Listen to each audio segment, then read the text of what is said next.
అందరికీ నమస్తే. మనం పెద్దపల్లి జిల్లా వార్తలు చూద్దాం. మరి ఆంధ్రజ్యోతి దినపత్రికను తీసుకొచ్చిన ప్రజలకు ఉపయోగపడే వార్త.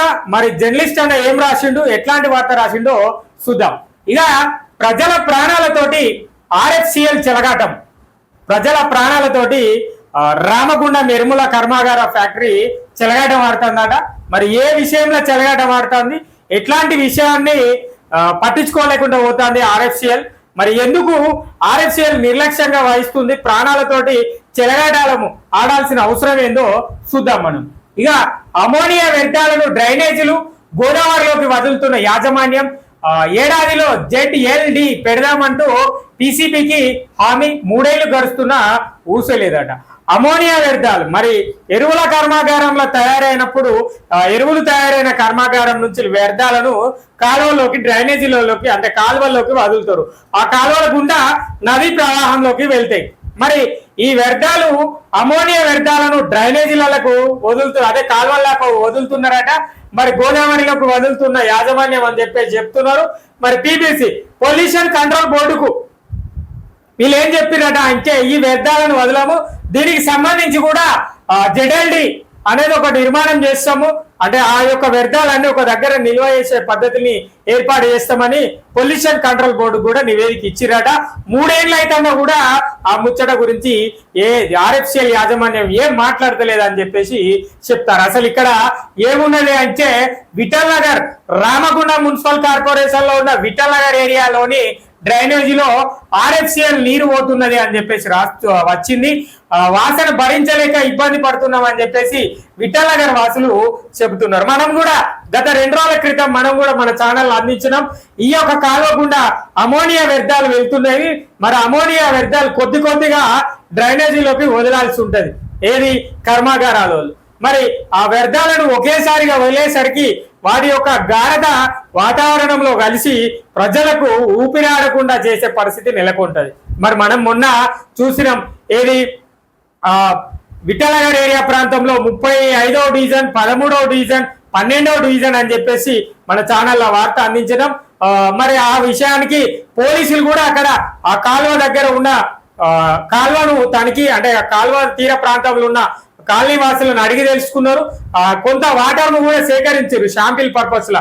మరి అందులో అమోనియా కలిసిందా లేదా మరి టెస్ట్ చేస్తామని చెప్పేసి పోలీస్ శాఖ తీసుకుపోయింది. అదే విధంగా అనేక ప్రజా సంఘాలు ఈ యొక్క సమస్య మీద మాట్లాడారు. నిన్న కూడా ఒక ప్రజా సంఘ నాయకులు మాట్లాడారు.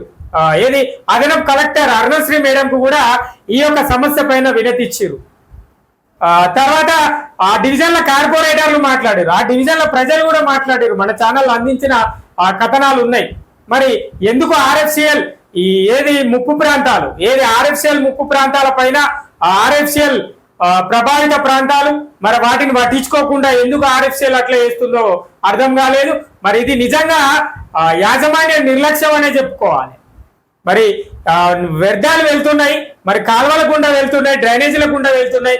ఆ చుట్టూ పరివాహక ప్రాంతాల పరిస్థితులు ఏంది, మరి ఎట్లా ఉన్నాయి, మనం ఏ మోతాదులో నీటిని వదులుతున్నాము, అంటే వ్యర్థాలను వదులుతున్నాం అనేది ఆలోచన చేయకపోతే మరి యాజమాన్యం ఏం చేస్తుందో ఎట్లా చేస్తుందో కూడా అర్థమైతలేదు. ఇక Ramagundam fertilizer and chemical limited కాలుష్య నియంత్రణ ప్రమాణాలు పాటించకుండా ప్రజల ప్రాణాలతో చెలగాటమాడుతుంది. ఆర్ఎఫ్సిఎల్ ప్లాంట్ నుంచి చుక్క నీరు బయటకు పోదని, వ్యర్థాలు ఊసే ఉండదని, ఉత్పత్తి వినియోగాల నీటి శుద్ధిని చేసి తర్వాత ప్లాట్ టౌన్షిప్ లో మొక్కల పెంపకానికి వినియోగిస్తామంటూ ప్రజా అభిప్రాయ సేకరణ సమావేశంలో ఊదరగొచ్చింది. ఇక అందులోకెళ్ళి వ్యర్థాలే బయటికి రావట, ఒక సుక్క నీరు కూడా బయటికి పోదు, అందులో ఉన్న నీళ్ళు అందులోనే ఫిల్టర్ వేసుకోండి, మరి చెట్ల పెంపటికి వాడుకుంటామని చెప్పేసి ఎప్పుడు ఓపెనింగ్ ప్రారంభం అప్పుడు చెప్పిందట కంపెనీ. మరి అట్లా చేస్తుందా ఆ పరిశ్రమ? అట్లాంటి యాజమాన్యం నాకు తెలిసి ఇట్లాంటి అప్పటి మట్టుకే చేస్తారు. ప్రజల ప్రాణాలతోటి కానీ జనజీవుల అంటే జీవాల పైన కానీ వాళ్ళకు ఏది నష్టపోయినా ఏదే జరిగినా కూడా యాజమాన్యానికి ఎలాంటి సంబంధం ఉండదు, ఎలాంటి విషయాన్ని కూడా పట్టించుకునే పరిస్థితి కనబడదు. ఇక ప్రజా అభిప్రాయ సేకరణ కూడా వేసి సమావేశం పెట్టి ఇక మనకి చెప్పి మనల్ని నమ్మవాళ్ళకిచ్చి ఆ ఎరువుల కర్మాగారాన్ని ప్రారంభించుకున్నారట. ఇక ఏడాదిలో 0 లిక్విడ్ డిశ్చార్జ్ నిర్మిస్తామని, అదే జెడ్ఎల్డి నిర్మిస్తామని కాలుష్య నియంత్రణ మండలికి హామీ పత్రం కూడా ఇచ్చింది. అదే పీబీసీకి కూడా వీళ్ళు మేము ఆ వ్యర్థం బయటికి పోకుండా జెడ్ఎల్టీని నిర్మించుకొని ఆ నీరు నల్లకే వదులుకుంటాం, దాని ద్వారానే అభివృద్ధి పెంపక మొక్కలు పెంచుకుంటాం అని చెప్పేసి చెప్పింది. కానీ ఇప్పటి వరకు ఇచ్చిన హామీ లేదు, అటు ఇచ్చిన పత్రం గురించి లేదు, ఆ చుట్టుపక్కల ఉన్న పరివాహక ప్రాంతాల పరిస్థితుల గురించి ఆలోచించే విధానం కూడా ఏడ కనబడతలేదు ఆర్ఎఫ్సిఎల్ యొక్క యాజమాన్య పద్ధతి. ఇక ఇవన్నీ ఇక ఇట్లనే చెప్పుకుంటే పోతే ముచ్చట ఉంటది ప్రజలారా. ఇక 3 ఏళ్లు గడుస్తున్నా కూడా జెడ్ఎల్డి మీద ఊసలేదు. జెడ్ఎల్డి నిర్మాణం తర్వాత ఉత్పత్తి ప్రారంభించాల్సి ఉండగా జెడ్ఎల్డి నిర్మాణం లేకుండానే ప్రాజెక్టుకు కాలుష్య నియంత్రణ మండలి కంటెంట్స్ ఆఫ్ ఆపరేషన్ ఇచ్చేసింది. కంటెంట్స్ ఆఫ్ ఆపరేషన్ కాలుష్య నియంత్రణ బోర్డు కూడా ఎట్లా కడతా అన్నారు కదా, ఇంత పెద్ద కంపెనీ ఎత్తిరు గది కట్టరా అని చెప్పేసి వాళ్ళకి అనుమతులు ఇచ్చిరు, కానీ వాళ్ళు కట్టే పరిస్థితి కనబడతలేదు అని చెప్పేసి చెప్తున్నారు. ఇక రామగుండం ఎరువుల కర్మాగారం నిర్మాణ సమయంలో ప్లాంట్ లో జెడ్ఎల్డి పెడదామని, తర్వాతే ఉత్పత్తులు ప్రారంభిస్తామని ప్రభుత్వానికి ప్రాజెక్టు నివేదిక ఇచ్చింది. కాలుష్య నియంత్రణ మండలి ఆధ్వర్యంలో జరిగిన ప్రజాభిప్రాయ సేకరణలో జనం ఆర్ఎఫ్సిఎల్ నుంచి వెలువడే వ్యర్థాలపైన ఆందోళన వెలిబుచ్చారు. ప్లాంట్ లో జెడ్ఎల్డి పెడదామని చుక్క నీరు కూడా బయటకు రాదని పేర్కొంది. సాధారణంగా చిన్న పరిశ్రమల్లో సైతం ఉత్పత్తి ముందే జెడ్ఎల్డి నిర్మాణం జరుగుతుంది, కానీ ఆర్ఎఫ్సిఎల్ లో మాత్రం జెడ్ఎల్డి నిర్మాణమే జరగలేదు. ఆర్ఎఫ్సిఎల్ నుంచి 2021-22 ఆర్థిక సంవత్సరంలో అమోనియా లీకేజ్ కావడంతో జనం ఆందోళనకు దిగారు. ఒక సందర్భంలో కాలుష్య మండలి ప్లాంట్ లో ఉత్పత్తి నిలిపివేయించింది, కేంద్రం జోక్యం చేసుకుంది. ఆ సమయంలో ఏడాదిలో జెడ్ఎల్టీ నిర్మిస్తామంటూ పీబీసీకి రాతపూర్వకంగా హామీ ఇచ్చిందట. ఇక గతంలో ఒకసారి అమోనియా లీకేజ్ జరిగింది, ఆ లీకేజ్ వల్ల కూడా ప్రజలు భారీ ఎత్తున ఆందోళనలు చేస్తే అప్పుడు జెడ్ఎల్టీ కడతామని చెప్పేసి కాలుష్య నియంత్రణ బోర్డుకు లెటర్ రాసి ఇచ్చిరట. మరి ఆ లెటర్ ఏమైంది, మరి ఆర్ఎఫ్సిఎల్ యాజమాన్యం ఏడమైంది, మరి ఆర్ఎఫ్సిఎల్ చుట్టుపక్కల ఉన్న మరి నాయకులు ఎందుకు మాట్లాడతలేదు? నిజంగానే మాట్లాడుకోవాలి కదా. మరి ఆ ఏరియా ప్రాంతాలలో ఉన్న ప్రజల కోసం ప్రజా సంఘాలు మాట్లాడుతున్నాయి, మరి నాయకులు మాట్లాడతలేరు. మరి స్థానికంగా ఉన్న స్థానిక ప్రభుత్వం అంటే ఎమ్మెల్యే గారి దృష్టికి తీసుకుపోవాలి. నా ఛానల్ ద్వారా ఈ వార్తను ఖచ్చితంగా ఎమ్మెల్యే గారి దృష్టికి తీసుకుపోయి ఆ సమస్య పరిష్కరించే దిశగా ఆలోచన చేసే ప్రయత్నం చేస్తా.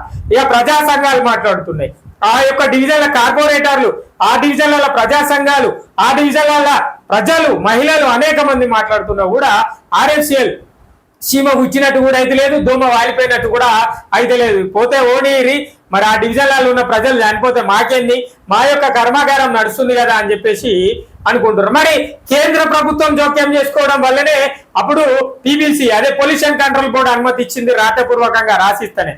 మరి ఏమైపోయింది, ఇది లేదా కేంద్ర ప్రభుత్వానికి సంబంధించిన పార్టీ, మరి బీజేపీ నాయకులు లేరా, మరి ఇదంతా కనబడతలేదా?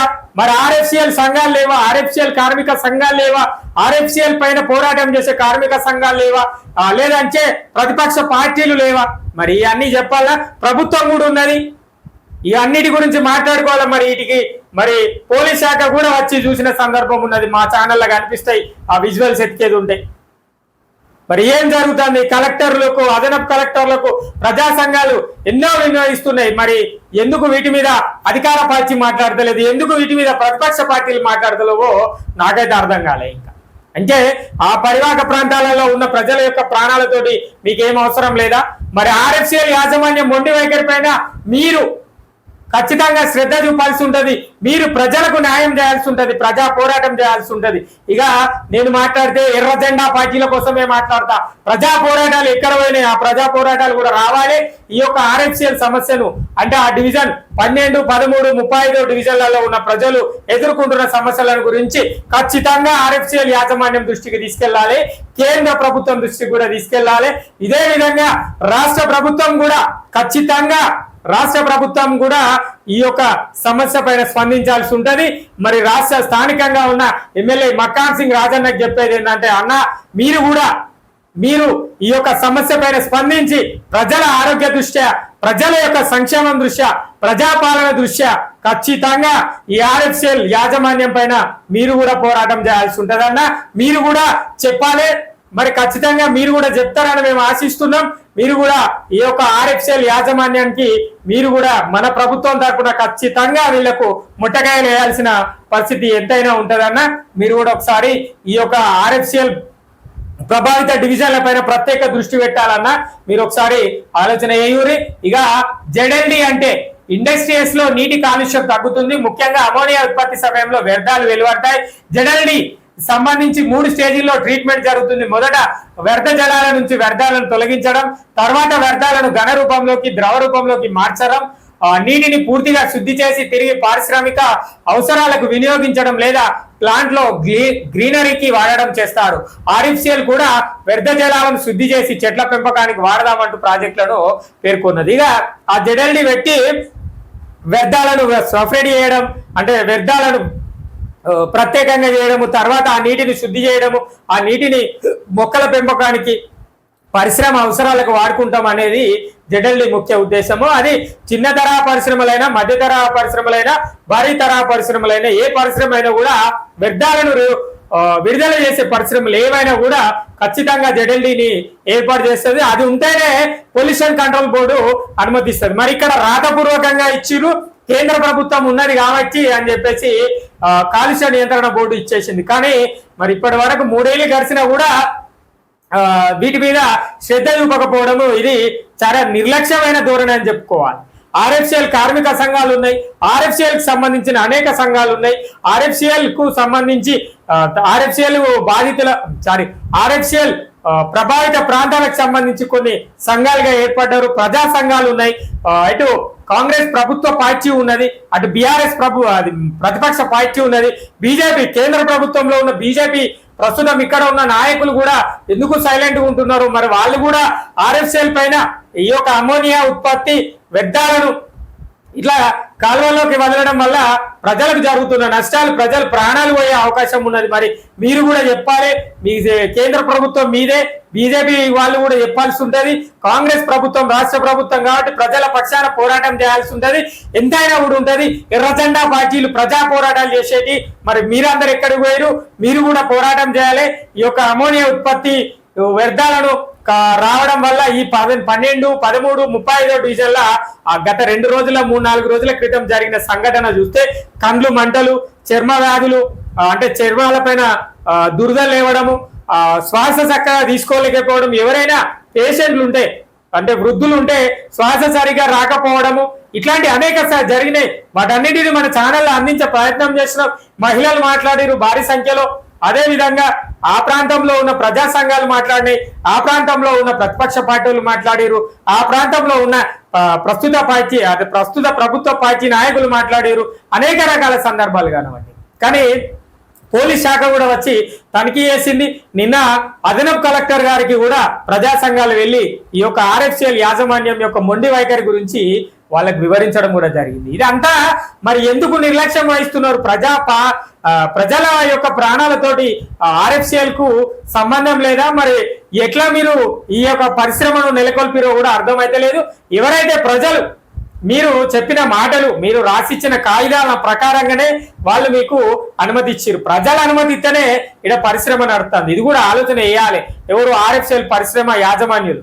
మరి ఇదంతా చూస్తున్నారు. ఇదంతా కూడా జిల్లా కలెక్టర్ గారికి చేరింది, అటు స్థానిక ఎమ్మెల్యే గారికి చేరింది, అదే విధంగా స్థానిక ఎంపీకి చేరింది, అందరికి అన్ని నాయకులకు చేరింది, అధికారులకు చేరినా కూడా దీని మీద ఇప్పటి వరకు ఎలాంటి యాక్షన్ తీసుకోకపోవడం కూడా బాధాకరమైన ముచ్చట అనే చెప్పుకోవాలి. నిర్లక్ష్య ధోరణి ఎందుకు? మరి ఏదో అక్కడ ఉన్న ప్రభావిత ప్రాంతాలలో జరుగుతున్న సమస్యను వెలికి తీసి ఆ సమస్యను పరిష్కరించే దిశగా ఆలోచన చేయాలి.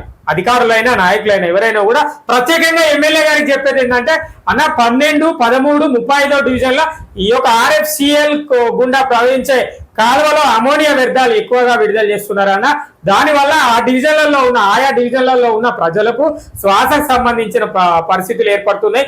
అదేవిధంగా కళ్ళల్లో మంటలు, అదే విధంగా అనేక రోగాల బారిన పడే కూడా అవకాశాలు ఉన్నాయన్న.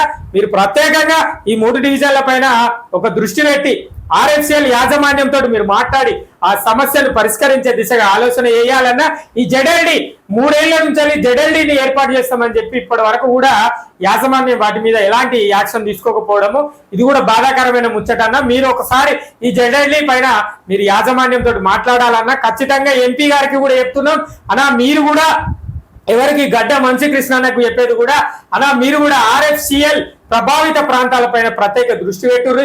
కేంద్రంలో మీరు అంటే కేంద్ర ప్రభుత్వానికి మీ ద్వారా కూడా మీరు ఎంపీగా వచ్చి మీ ద్వారా కూడా ఈ యొక్క వినతి ఇచ్చే ప్రయత్నం చేయాలన్నా. ఈ సమస్యను త్వరలో అతి త్వరగా పరిష్కరించే ప్రయత్నం చేయాలని మా ఛానల్ ద్వారా ప్రజలందరి తరఫున ఎంపీ గారిని ఎమ్మెల్యే గారిని కోరుతున్నాం. ఇక ప్రజలకు పర్యావరణానికి ముప్పు ఆర్ఎఫ్సిఎల్ వ్యర్థ జలాలను శుద్ధి చేయకుండా వదులుతుండడంతో జిల్లాలోని అమోనియా, సోడియం, ఇతర న్యూట్రిషన్ల ప్రమాదకరమైన వ్యర్థాలు అందులో ఉంటాయి. దీంతో గోదావరి జలాలు, సమీప కాలనీలు, భూగర్భ జలాలు కలుషితం అవుతున్నాయి. 2 రోజుల క్రితం ప్లాంట్ లో నుంచి అమోనియా వ్యర్థాలను నేరుగా మున్సిపల్ డ్రైనేజీలోకి కలపడంతో నగరంలో వేలాది మంది ఇబ్బంది పడ్డారు. ఇక చెప్తున్నది అనేక మంది ఇబ్బంది పడ్డారు మున్సిపల్ డ్రైనేజీలోకి వదలడం వల్ల. ఏది కాలుష్యం జరుగుతుంది, భూగర్భ జలాలు కూడా కలుషితం అవుతాయి. మరి ఆ వ్యర్థాలన్నీ గోదావరి నదిలో కలిపితే ఆ గోదావరి నదీ తీర ప్రాంతంలో ఉన్న తాగునీరు తాగే గ్రామ ప్రజలు ఎవరైనా కూడా ఇబ్బందిలో పడేది. మరి అమోనియా పరిస్థితి పెరుగుతుంది. ఇటు ఇంకా ఏం పర్సెంటేజ్ సోడియము, న్యూట్రిషన్ల యొక్క పరిస్థితులు కూడా పెరుగుతాయి. కాబట్టి భూగర్భ జలాలలో ప్రజలకు అనేక ఇబ్బందులు కలుగుతాయి. మరి మరో నల్గొండ, మరి అక్కడైతే ఏ విధంగా అయితే ఫ్లోరైడ్ ఉందో నల్గొండ జిల్లాలో అదే ఫ్లోరైడ్ లెక్క ఇక్కడ అమోనియా బాధితులు ఉంటారేమో. మరి కొన్ని రోజులైతే మరి ఆ అమోనియా వ్యర్థాలను భూగర్భ జలాల నుంచి తాగితే మరి తాగే పరిస్థితే కనబడుతున్నది. ఏది ఇప్పుడు గోదావరి నదిలోకి వెళ్ళిన కలుషిత నీరుని ఏది ఎంత మేరకు ఫిల్టర్ చేసినా కూడా ఎంతో కొంత ఆ అమోనియా వ్యర్థాలు అనేది మళ్ళీ ఇందులోకి రావడము, లేదంటే ఏది బోరు పంపులను ఉపయోగించినప్పుడు ఆ నీళ్లు తాగినా కూడా, బావులలో నీళ్లు తాగినా కూడా ఇదే జరుగుతుంది. ఏది మరో నల్గొండ లెక్క మరో రామగుండం కూడా అమోనియా అక్కడ ఎట్లయితే ఫ్లోరైడ్ బాధితులు ఉన్నారో రామగుండం మున్సిపల్ కార్పొరేషన్ లా అమోనియా బాధితులు కూడా ఏర్పడే సందర్భం కనబడుతుంది. ఇదంతా దృష్ట్యా ఎమ్మెల్యే గారు, ఎంపీ గారు మీరు ప్రత్యేకంగా దృష్టి పెట్టి ఈ ఆర్ఎఫ్సిఎల్ బాధిత ప్రాంతాల పైన అంటే ఆర్ఎఫ్సిఎల్ ప్రభావిత ప్రాంతాల పైన మీరు ప్రత్యేక దృష్టి పెట్టి ఈ జెడ్ఎల్డీని ఏర్పాటు చేసే ప్రయత్నం చేసి కలుషితమైన వాతావరణము, అటు కలుషితమైన భూగర్భ జలాలు అనేక రకాలుగా కలుషితం అవుతున్నాయి. అమోనియా, సోడియం, న్యూట్రిషన్, అనేక నత్రజని ఇట్లాంటి అనేక రకాల పదార్థాలు వ్యర్థంలో నీటి ద్వారా కావచ్చు, భూగర్భంలో కావచ్చు, లేదంటే వాతావరణంలో కావచ్చు పొల్యూషన్ పెరిగిపోయి వీళ్ళందరూ ఏది అమోనియా బాధితులు ఏర్పడే పరిస్థితి కనబడుతుంది. కాబట్టి మీరు ప్రత్యేక దృష్టి వచ్చి ఆర్ఎఫ్సిఎల్ యాజమాన్యం యొక్క మొండి వైఖరిని మెడలు వంచి ఖచ్చితంగా ప్రజలకు న్యాయం జరిగేట్టుగా చేయాలి. ఇక టెండర్లు తెలిసినా ముందుకు సాగని పనులాట. ఆర్ఎఫ్సిఎల్ సంస్థ 2022-23లో 8.59 కోట్లతోటి 23-24లో 4.94 కోట్ల టర్న్ ఓవర్ తో 328 కోట్ల రూపాయల నికర లాభాన్ని ఆర్జించింది. 328 కోట్ల రూపాయలు లాభం వచ్చిందట. 170 కోట్లతో అంచనాతో జెడ్ఎల్డీ నిర్మాణానికి టెండర్లు ఆహ్వానించింది. 180 రోజుల్లో టెండర్ ప్రక్రియ పూర్తి కావాల్సి ఉంది. జూన్లో టెండర్ ప్రక్రియ పూర్తయి నిర్మాణం ప్రారంభించాల్సి ఉంది. ఇక 328 కోట్ల లాభం వచ్చిందట. 170 కోట్లతోటి మరి జెడ్ఎల్డీ ఏర్పాటు చేస్తామని చెప్పారు. మరి ఆ టెండర్లు సాగుతలేవు. జూన్లోనే ఏర్పాటు చేయాల్సిన టెండర్ ఇది ఇప్పటి వరకు కూడా ముందుకు సాగుతలేవు. వాటి ఇదంతా చూస్తే ప్రజలు ఏంది అంటే ప్రజలారా, నాయకులారా, ప్రజా పోరాటం చేసే ప్రజా సంఘాలకి నేను చెప్పేది ఏంటంటే ఏదేమైనా కూడా ఇక్కడ ప్రజల యొక్క ప్రాణాల పైన కానీ లేదంటే జీవరాశుల యొక్క ప్రాణాల పైన కానీ ఈ ఆర్ఎఫ్సిఎల్ యాజమాన్యానికి ఎలాంటి సంబంధం లేదు. మాకు పీబీసీ నుంచి అదే పొల్యూషన్ కంట్రోల్ బోర్డు నుంచి మాకు అనుమతి ఉన్నది. మేము కేంద్ర ప్రభుత్వం ఆధీనంలో నడుస్తున్నాం. కాబట్టి మమ్మల్ని ఎవ్వరేమనరు. స్థానిక ప్రాంతాల గురించి మాకు అవసరం లేదు. ఆర్ఎఫ్సిఎల్ ప్రభావిత ప్రాంతాల గురించి మాకు అవసరం లేదు. మీరు ఏంటన్నా చావుర్రి, మీరు ఎట్లన్నా చచ్చిపోర్రి, మాకు ఏం సంబంధం లేదు, మేము ఏం చేయలేమని వాళ్ళు చేతులు కట్టుకొని ఉన్నారు. ఇక మనం చేయాల్సింది ఏంటంటే ఆర్ఎఫ్సిఎల్ దగ్గర గేట్ కాడ పోయి ధర్నా చేయాలి. మరి మన ప్రజానాయకులు ఎమ్మెల్యే గారు కావచ్చు, ఎంపీ గారు కావచ్చు, నగర మేయర్ కావచ్చు, మరి మనం మున్సిపల్ కార్పొరేషన్ లో ఉంటున్నాం కాబట్టి మున్సిపల్ మేయర్ని కలపాలి, స్థానిక ఎమ్మెల్యే గారికి చెప్పాలి. అదే విధంగా మన యొక్క పెద్దపల్లి నియోజకవర్గ పార్లమెంటరీ నియోజకవర్గ ఎంపీ వివేక్ అంటున్నా గడ్డం వంశీకృష్ణ సార్కి చెప్పాలి. వీళ్ళందరికీ చెప్పి అదే విధంగా జిల్లా కలెక్టర్కి చెప్పినాం, అదే విధంగా అదనపు కలెక్టర్కి చెప్పినాం, అదే విధంగా ఎంఆర్ఓ గారికి చెప్పినాం, అదే విధంగా పొల్యూషన్ కంట్రోల్ బోర్డుకు వినతి పత్రం ఇచ్చినాం. అదే విధంగా పోలీస్ శాఖ కూడా మా బాధను చూడలేక, మా బిడ్డల బాధలను చూడలేక, మా ప్రజల బాధలను చూడలేక లాస్ట్ కు పోలీస్ శాఖ కూడా స్పందించి, అంటే స్థానిక శాఖ పోలీస్ శాఖ వాళ్ళు స్పందించి మరి వాళ్ళు కూడా శాంపిల్ సేకరించి ఎక్కడి నుంచి ఈ యొక్క వాసన వస్తుంది, ఏం జరుగుతుంది, ప్రజల యొక్క ప్రాణాలు ఎందుకు ఇట్లా హరించే ప్రయత్నం చేస్తున్నారో అనేది పోలీస్ శాఖ కూడా స్పందించి ఉన్నది. కానీ దీనిపైన కేంద్ర ప్రభుత్వానికి సంబంధించిన నాయకులు, కేంద్ర ప్రభుత్వం మన ఓల్డ్ కరీంనగర్ జిల్లాకు సంబంధించి మనకు కూడా కేంద్ర మంత్రి ఒక ఆయన ఉన్నాడు కదా బండి సంజయ్ అన్న, మరి అన్నది చెప్పాలి, లేదంటే స్థానిక బీజేపీ పార్టీ నాయకులు మాట్లాడాలి. మరి నిజంగానే ప్రజల యొక్క ప్రాణాల పరిస్థితి ఇట్లా ఉన్నది. మనం సెంట్రల్లో అంటే కేంద్రంలో మనం ఉన్నాం, మరి మన సంస్థలకు సంబంధించి కేంద్ర ప్రభుత్వానికి సంబంధించిన సంస్థ ఇది. మరి ఇట్లాంటి పరిస్థితులు జరుగుతున్నాయి, దీన్ని ప్రజల ప్రాణాలు పోయే అవకాశం ఉన్నది. మరి మీరు కూడా స్పందించాలి, లేకపోతే మేము కూడా ప్రజలతో కలిసి మమేకమై కేంద్ర ప్రభుత్వం పైన ధర్నాలు చేసే ప్రయత్నం చేస్తాం, లేదంటే ఆర్ఎఫ్సిఎల్ సంస్థ దగ్గర ధర్నాలు చేసే ప్రయత్నం చేస్తాం. ఆర్ఎఫ్సిఎల్ యాజమాన్య మొండి వైఖరిని వంచే యాజమాన్య మొండి వైఖరికి నిదర్శనంగా కనబడుతున్నది అని చెప్పేసి మీరైనా కేంద్ర ప్రభుత్వం దృష్టికి తీసుకెళ్లాలి ఉంటుంది. అటు బీజేపీ కేంద్ర ప్రభుత్వం దృష్టికి తీసుకెళ్లాలి, ఇటు స్థానిక ఎమ్మెల్యే గారు మరి స్థానిక మేయర్ గారు రాష్ట్ర ప్రభుత్వం దృష్టికి తీసుకెళ్లి ఆ సమస్యను పరిష్కరించే దిశగా ఆలోచన చేయాలి. ఒకవేళ ఎమ్మెల్యే గారు కలుసుకుంటే కనుక ఈ యొక్క ఆర్ఎఫ్సిఎల్ యాజమాన్యంతో మాట్లాడి ప్రజాక్షేత్రంలో ఖచ్చితంగా న్యాయం జరుగుతుంది. అన్నా మీరు ఈ యొక్క ఆర్ఎఫ్సిఎల్ యాజమాన్యం మొండి వైఖరి పైన మీరు ప్రత్యేక దృష్టి పెట్టాలన్నా ప్రజల యొక్క ప్రాణాలు పోయే అవకాశం ఉన్నది. మరి వీటిపైన మీరు స్పందించాలి. ఖచ్చితంగా నా ఛానల్ ద్వారా మీకు చెప్పేది అన్న, ప్రజలందరి తరపున మా ఛానల్ తరపున మీకు చెప్పేది ఒకటే అన్న, ఆర్ఎఫ్సిఎల్ ప్రభావిత ప్రాంతాలను మీరు ఖచ్చితంగా కాపాడాల్సి ఉంటదన్న. మరి ప్రజల యొక్క ప్రాణాలతో చెలగాటమాడుతుంది. జడల్డి నిర్మాణం చేయకుండా 3 ఏళ్ల నుంచి జడల్డి నిర్మాణం చేయకుండా ఇలా నిర్లక్ష్యం వహిస్తుందన్న. మీరు ఒకసారి ప్రత్యేకంగా ఈ 3 డివిజన్ల పైన, అటు ఆర్ఎఫ్సిఎల్ పరిశ్రమల పైన, అదే విధంగా ఆ పరిశ్రమ నుంచి విడుదలైన అమోనియా గోదావరి నదిలో కలుస్తుందన్న. ఆ గోదావరి నీరు రామగుండం మున్సిపల్ కార్పొరేషన్ లో ఉన్న ప్రతి డివిజన్ లో ఉన్న ప్రతి ఇల్లు గడప గడప తాగుతుందన్న. మరి ఇదంతా మీరు ఒకసారి ఆలోచన చేసి వీరి యొక్క నిర్లక్ష్యానికి కారణము, మరి వీళ్ళ యొక్క నిర్లక్ష్యాన్ని పక్కన పెట్టి ఆ యొక్క సమస్యను పరిష్కరించే దిశగా ప్రయత్నం చేయండి అన్న. ఇది ప్రజలారా ఈ యొక్క ప్రాణాలతో చెలగాటమాడుతున్న ఆర్ఎఫ్సిఎల్ యొక్క వివరణ, అమోనియా వ్యర్థాల పైన జరుగుతున్న సంఘటనలు.